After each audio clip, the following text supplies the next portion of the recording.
As I was preparing to speak with you today, for whatever reason, my father came into my mind.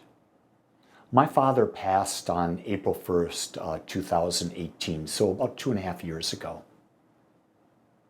And I remember for the last 4 or 5 years of my life, of my father's life, that I would try to take my dad out to dinner when I would go to visit him. He lived in Maui in an assisted living center. And I can remember that at first he had a cane. And I remember having to open the door and him turning sideways and then dropping down into the seat and then taking time to lift his legs and get in. And then like 6 months later, I go and visit him again, except this time he was no longer on a cane. He was on a walker. And I remember it took more time. It took more effort for him to get to the car, to get in the car, to lift his legs, to turn, to get the seatbelt buckled. It was a major thing. And then the last few times I went, we had to use a wheelchair. So not only did we have to get him into the car, we had to get him to stand up out of the wheelchair and then in. And I can remember in my mind that even though I was patient to the best of my ability, I was wondering, can we get it on, Dad? What's going on here? But what really hit me this week was when I fell on August 1st and I broke my hip, I got to understand what pain was and how it may be difficult to walk and why it would be difficult to walk because of the pain. And see, my father never said, Lee, I'm in extreme pain, because my father was brought up that you never, ever talked about pain. And I realized I could have been a bit more empathetic toward my father. And so what I want to talk to you today about is the power of empathy. I think it's in the times that we're living in right now, I think empathy is one of the greatest powers that we can demonstrate today. And I think it would be relevant for us to take a moment and uncover what it is. You see, as I look at empathy, I believe it is the art of being with someone without judgment. Think about that. Being with someone without judgment. And so we're going to take that and we're going to explore that. We're going to break it down and we're going to make it real practical for us today. So it's like when someone needs our support, empathy is just a matter of being there. Someone came to me the beginning part of the week and they were talking to me about how they were going to a funeral of a friend whose parent had passed away. And they were saying, well, what do I say? And I said, nothing. I said, walk up to that person, hug them, and just be with them. Just be with them. You could say, I'm here. If you need my support, all you have to do is let me know. Because when someone is going through an event like the death of someone, whatever that big event might be, they just want to know that someone is there. Someone is there.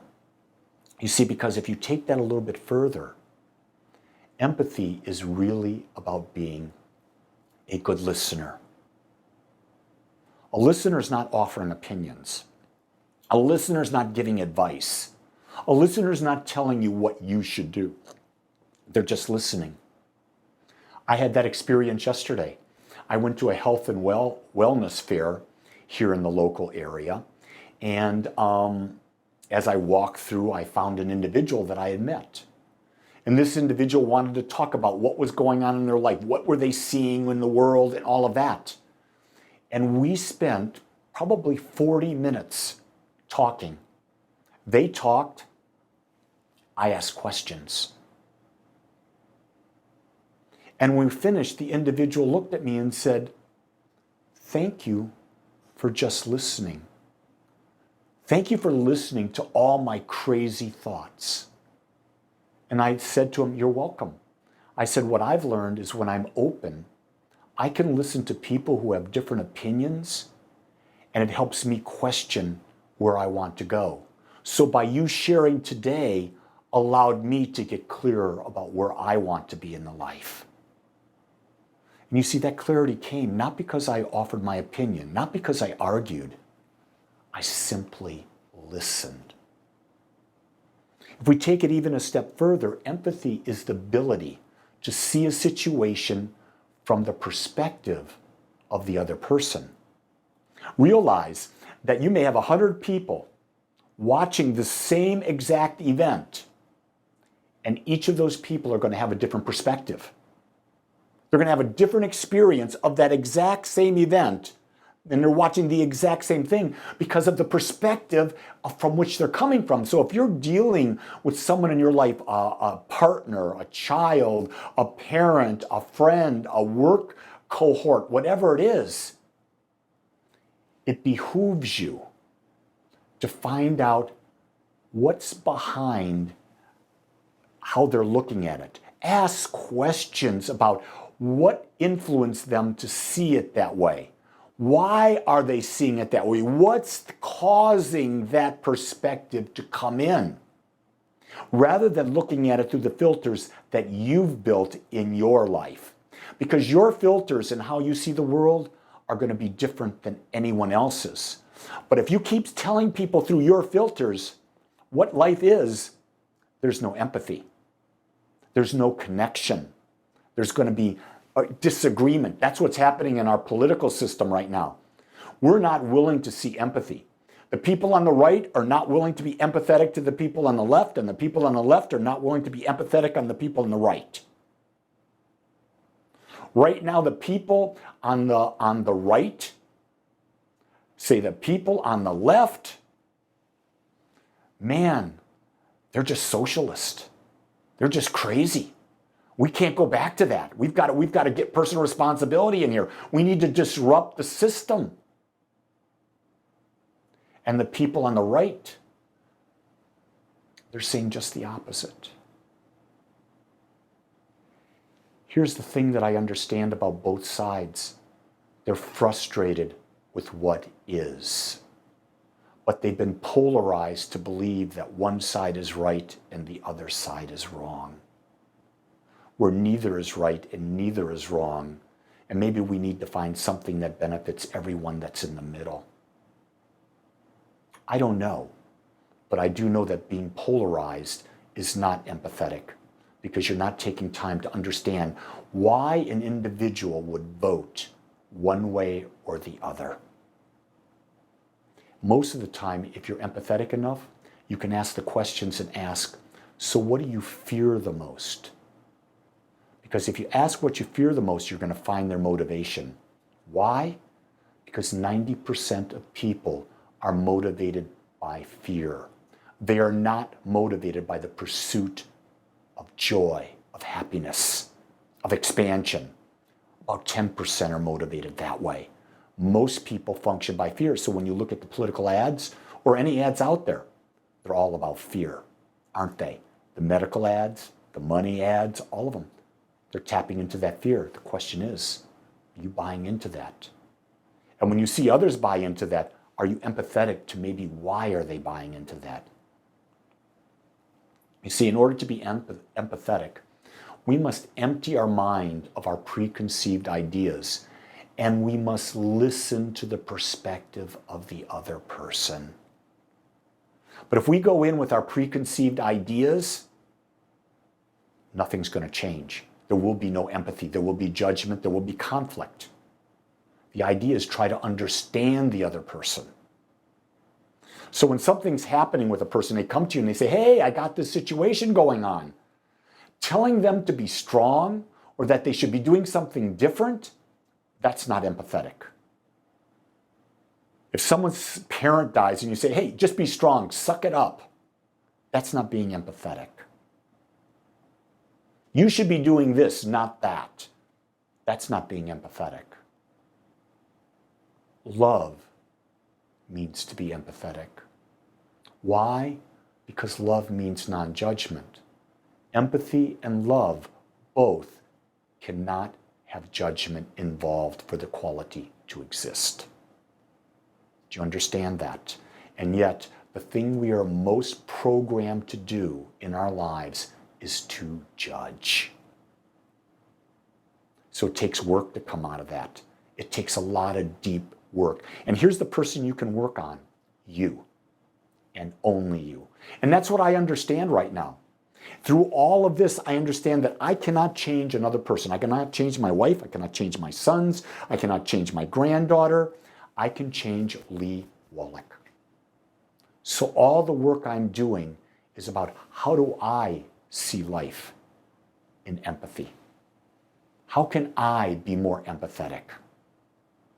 You see, in order to be empathetic, we must learn to be sensitive, to feel the energy of the person we're with, to understand that they may be hurting and you may not be able to understand it.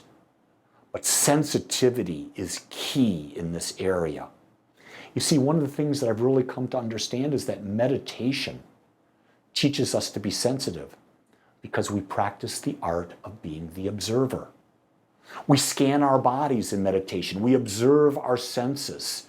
We scan our thoughts in meditation. We observe our thoughts, and then we let them go.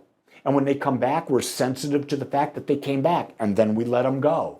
You see, meditation teaches us that we're trying to let go, and we must be sensitive to realize, are we having thoughts? Are those thoughts controlling us? Are the sensations in our body controlling us? And so meditation is that process that really teaches us how to be sensitive. And you see, it's only through observation that we can detach and see the situation clearly. Because when we're the observer, we not only see one side, we see multitudes of sides to any situation. That's the key. That's the key, is to be the observer and see the broader perspective, bigger than what you've been programmed. And in order to do that, you've just got to keep asking questions. You see, the more aware we become, the more spiritually centered we become, the more sensitive we are to the needs of others.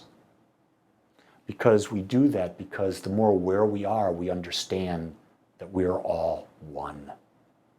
And when we understand we're all one, then it's not selfish.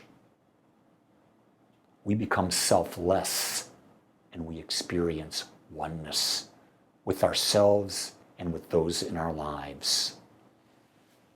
One of the individuals that I enjoy and that is being followed by a couple guys that are close to me, very spiritual, is Om Swami. And Om Swami said this: empathy, love, compassion, and charity come naturally to a sensitive person.